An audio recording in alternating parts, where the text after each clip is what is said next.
Ohatran'ny tena tsy mety miditra ao anatin'ny lohan'ity filoha ity mihitsy ny resaka hoe mahasaropatin'izany fahavitantena ara-tsakafo zany. Mbola tsy mampisokatra ny masony sy mampisokatra ny sainy izao fitarainan'ny olona sy fitakian'ny olona sakafo hohanina etsy sy eroa izao. Fitarainan'ny olona fa noana tsy misy hohanina.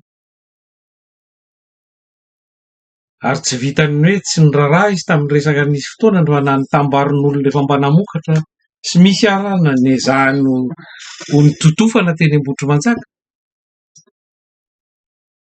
Ny tany lonaka meny amin'ny vahiny, meny an'ireo arabo.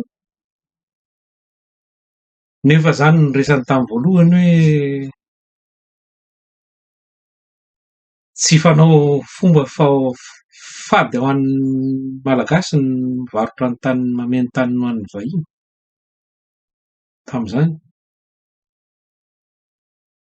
tamin'izy mbola fony mpanenjika. Zao ny olona tsisy sakafo, vary afarana, vatsy tsy hita, nefa mbola tsy tonga saina izy hoe mila tohanana ny mpamboly sy ny mpiompy.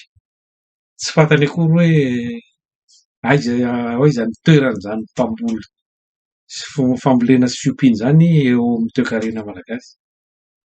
Matoa tonga amin'izao zavatra tsy rariny iarahantsika mijery vetivety momba an'ireo tantsaha mpamboly izay sady efa sahirana mbola manary ny ronono hanehoana ny fahatezerana.